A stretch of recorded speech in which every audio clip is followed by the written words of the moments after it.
Hi! Today let's talk about what you need to have in a great resume. I'm going to go over 7 characteristics that I believe are a must if you're going to have a resume that gets results.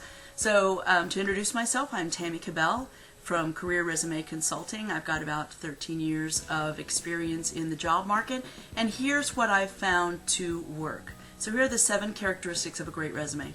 I will tell you that I have found in my experience that a functional or skills-based resume gets a 3 to 4 times better. In other words, a 300 to 400% better response rate than a regular traditional chronological resume. Now, a functional resume is usually 1 page, and that's really one of the characteristics of a great resume, because studies have shown that employers and recruiters spend about 6 seconds of their attention on each resume that they see.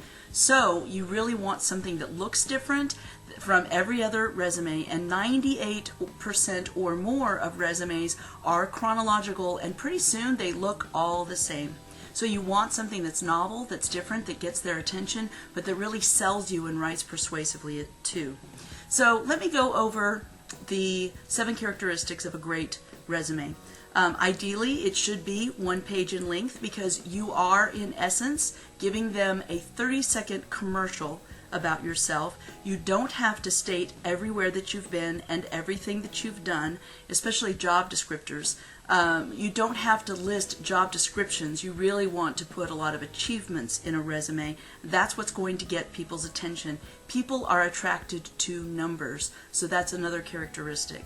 At the top, I recommend putting the job title or titles that you are looking for, so that the employer or the recruiter, the reader, understands that you're looking for a specific job and at what level you feel qualified to get that job. In other words, is it a manager level, is it a director level, a VP, and a senior VP, executive VP, or a C-suite position such as a CFO or a COO, possibly even a CEO role. So they want to know what you're looking for, because they're quickly going to scan it. They want to know what you're looking for. I see so many resumes that come by my desk every week that don't have anything at the top, and I know you want to leave it open to whatever they have available, but they really want some idea of what you're looking for, what you feel qualified for, and at what level you feel qualified for. Your resume needs to have a lot of keywords in it, and I call it scanning ready, but really we're looking at scanning with your eyes and also scanning when somebody enters it into a database. In other words, when you apply online and you want to be picked, you want to have plenty of keywords, but you want them to be in context of what you've done and what skills you have. You don't want to just pack it full of so many keywords that it's unreadable, or somebody can't really make sense of it because there's so many keywords in there that it just looks like a list of keywords. You don't want that. You want it to be understandable.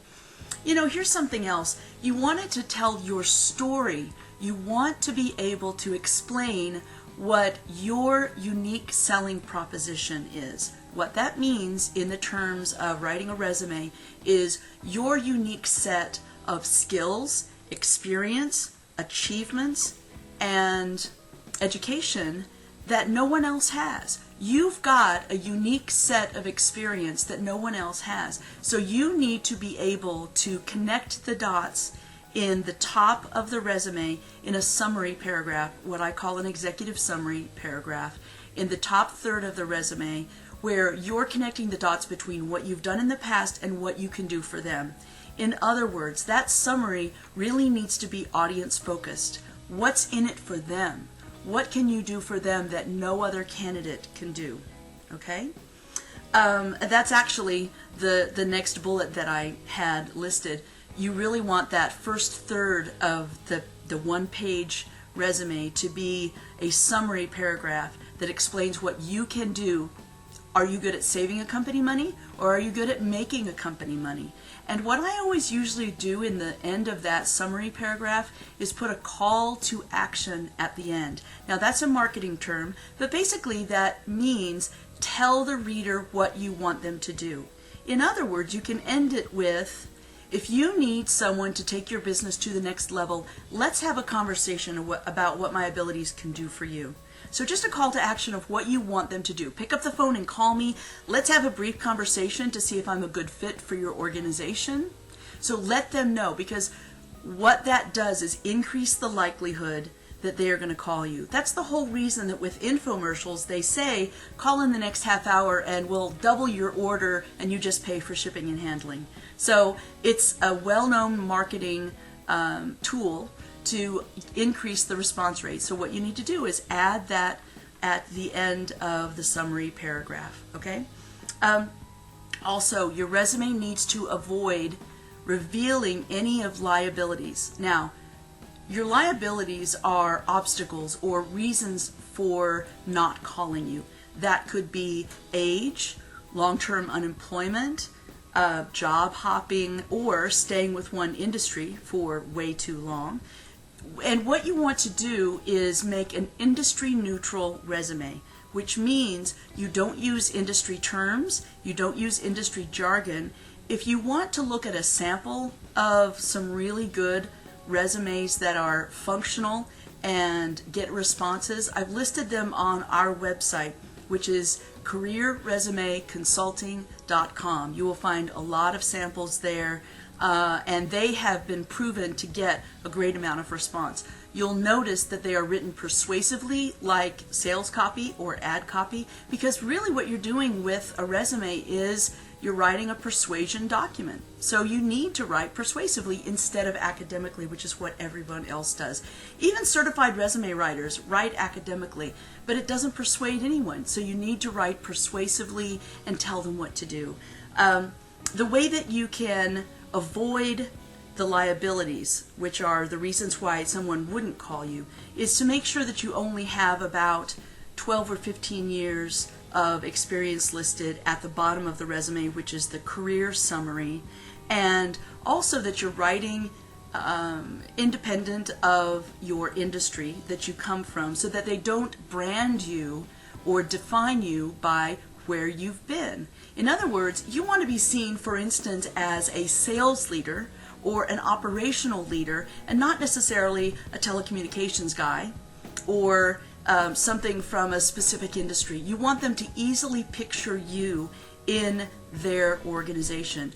And so only give them about 12 or 15 years of experience. The cool thing about a functional resume is that you can list achievements at the bottom half of your resume that are older than 12 or 15 years that you're really proud of, but you don't have to list where you worked because it's not chronological. It's based on your core strengths, or functional. It's a skills-based resume. So I always use the rule of 3, and I come up with 3 core strengths in a resume, and then define those core strengths underneath with examples of when people have used those core strengths. For instance, if you are an operational turnaround specialist, maybe you're a sales territory turnaround specialist. You can show examples underneath. You have 3 bullet points of your core strengths, and then you have examples underneath of when you have used that core strength, so that you're proving to them that that really is your strength. Okay? Also, your resume needs to be able to sell transferable skills and experience factors, and that means that you want to put skills that are you can use anywhere, not just skills that are specific to the industry that you have been in. So you want to have experience factors such as reversed a declining market, or you were able to you were in charge of a large budget, for instance. Those are all experience factors that are industry neutral.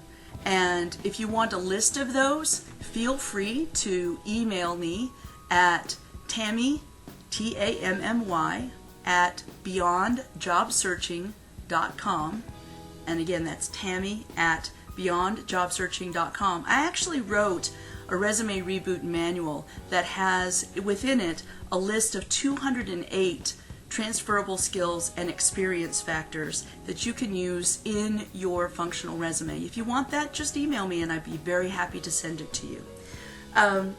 And then finally, the seventh thing is you need to project a first-class image. In other words, of course, no spelling mistakes. Everything looks nice on the page. If you're writing an executive resume, it needs to look like you are an executive. That's very, very important. So it needs to look clean. I like a little color in it. However, you can use black and white. It's fine. And it's also cheaper to print. And then really put it together so that it looks very nice. Again, I've got some different examples in that resume reboot manual if you want to email me, and I'd be happy to send it to you. Or you can go to our website to see examples, and that's careerresumeconsulting.com. You know, I hope that this has served you today, and I know I went through them very quickly, so feel free to rewind and take some notes. If you want to talk with us about our services, or if you just want some advice and want to talk with one of our coaches, feel free to give us a call at 816-600-2478. That's our main office number. Again, that's 816-600-2478. And also check out our website, which is careerresumeconsulting.com.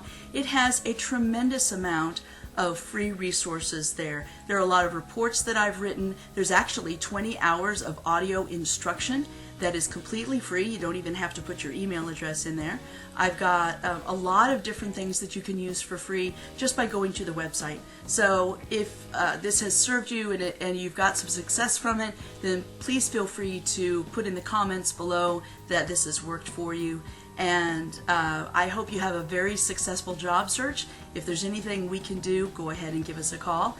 And again, I'm Tammy Kabell with Career Resume Consulting. Have a really prosperous and a very enjoyable week.